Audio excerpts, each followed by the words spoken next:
Jerry Ashton here, and welcome to part 2 of another special edition of 15 Minutes of Fact. Did you find your way here to this program because of your personal concerns about Big Brother's intrusions on your civil rights? Think you might need to find ways to protect yourself from the prying eyes and ears of big business and bad government? Well, in that case, you came to the right place. If you want to learn how to pull down the shades and lock the doors, stick around and learn how.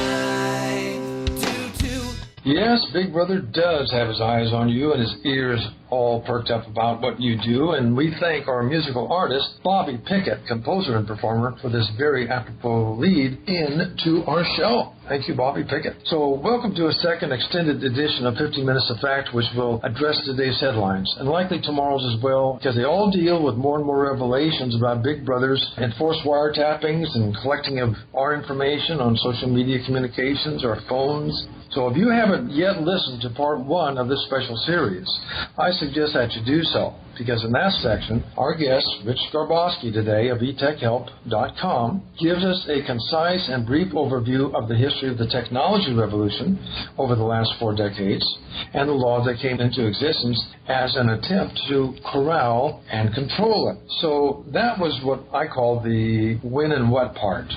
And he's created a real library of research on that. Now, I did not mispronounce that. It is a library with interactive links to save you time and learn what happened and when and what the big deal is.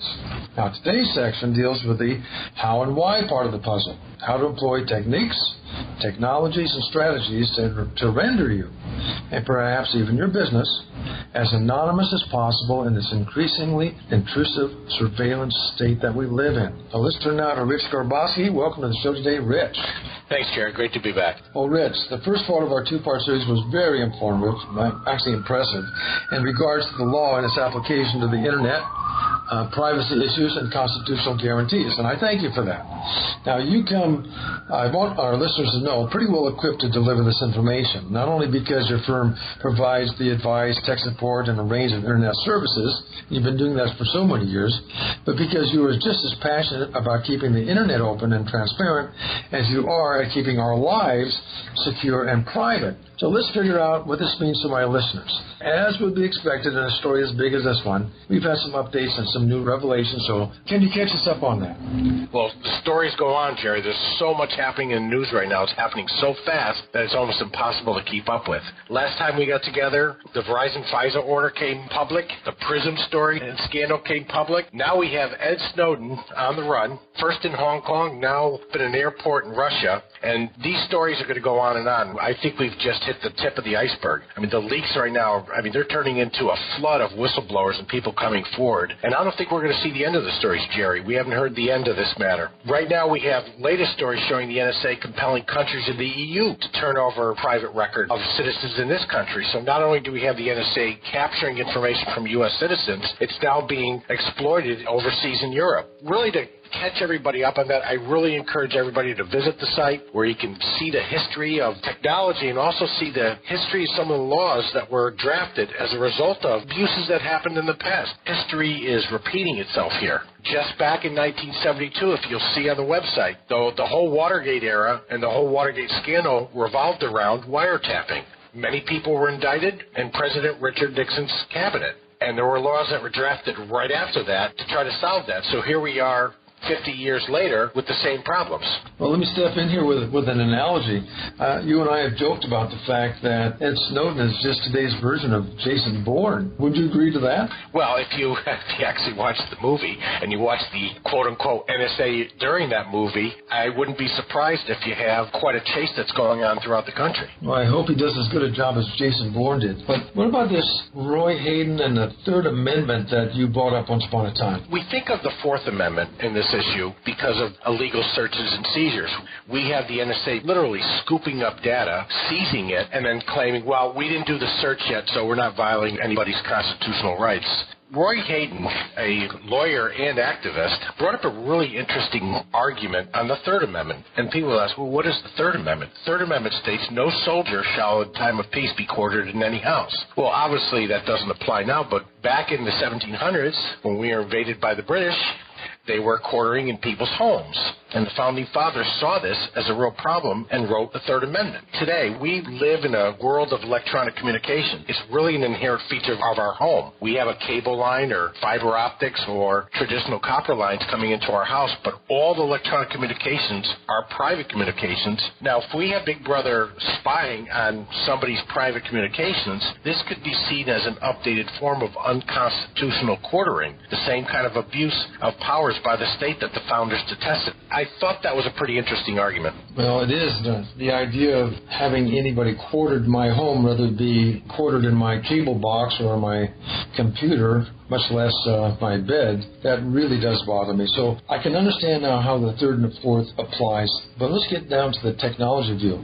Here I am. I want to start maintaining my privacy, make sure that my Fourth Amendment rights are not being violated, even though my Third could be argued. What can I do about it? Well, we live in a very invasive world, and people have to come to realize that. We didn't face this even in our lifetime or our parents' lifetime. So I think it's very important that people start to educate and empower themselves and start learning how this technology works so they can take the best steps in order to protect themselves. There's many tools out there, many of them free, to take advantage of securing yourself against all this privacy and intrusion that's going on. Now, we communicate in many different fashions today, Jerry. We have the traditional methods, which is U.S. mail, and how ironic that in today's age, legally and procedurally, that's the most secure way to communicate. It's very difficult for the NSA to go through every piece of mail that you send in your mailbox. So, ironic as it is, if somebody asks me, what is the most secure way to communicate with somebody, we have to look at U.S. mail as an option.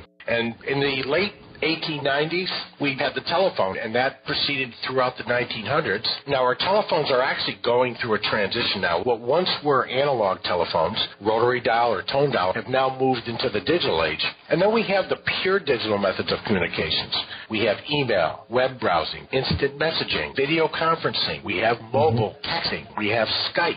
Everything you're telling me could probably be a program all by itself. So if you can, very briefly, focus on telephony and then address the other digital forms and give us an idea of what the difference is in the privacy we can expect between today's telephone technology and yesterday's. Well, let's talk first about the telephone, where we've come. We've come from the old traditional telephone. It was all analog based, and in the 80s we started moving from analog to digital, and in the middle of 1983 the Bell system broke up. So we separated from one centralized telephone company into multiple telephone companies, and with that came more difficulties with the ability to wiretap. And then in the 1990s, toward the end, we have this new technology that is voice over IP, and that is using your internet connection to have a telephone conversation. So things really started to drastically change in the beginning of 2000 when a new protocol came around called SIP, S-I-P. Although we still have traditional telephones today, we have digital telephones starting to take over, which is really the future. Rich, you're introducing some new initials. What is SIP, S-I-P? SIP is the next killer app for the Internet. Back in the 70s and 80s when the Internet was being developed, the first killer app was email. Email still is a killer app. 20 years later, the World Wide Web came. That was a major innovation for the Internet. It allowed all these websites to be, in effect, interconnected. Well, SIP represents the next form of communications, and it stands for Session Initiation Protocol.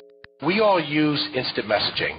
We go online, we see the other person on the other end, and we can open up a session and chat. What Session Initiation Protocol is, it's a set of rules to initiate and then break down a session between two parties on the Internet. Now, the big difference is we always had centralized telecommunications.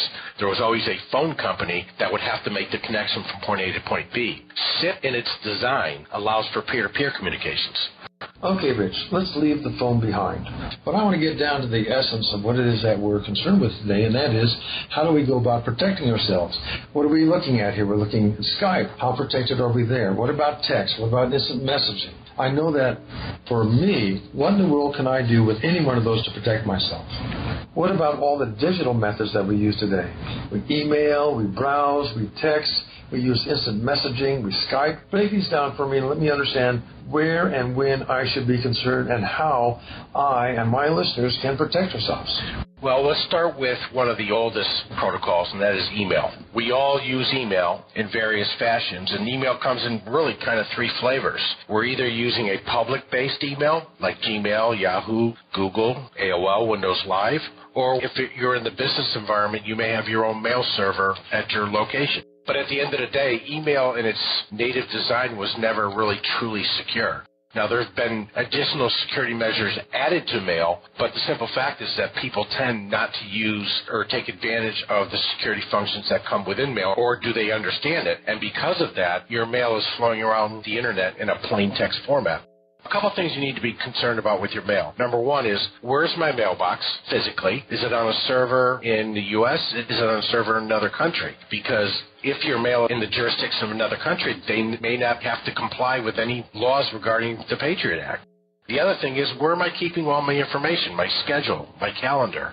All this kind of information, if it's up on a public cloud, based upon the laws that are in place, we've covered that, and I tell people to go back to the website and review that. The laws are very weak in terms of how protected is your personal information that's residing on a third-party server. So these are sort of things you need to look at procedurally, but then it's, how do I transmit and receive mail to make sure that it is indeed secure? And if it is sensitive or private to me, what can I do to make sure that even if the NSA does store it, that it's difficult to see what's on that message? And the answer to that is encryption. We do not have enough time to be able to cover that in any type of detail, but in general, there's things that you could do procedurally as well as things that you can do from a technical standpoint like encryption to make sure it remains private.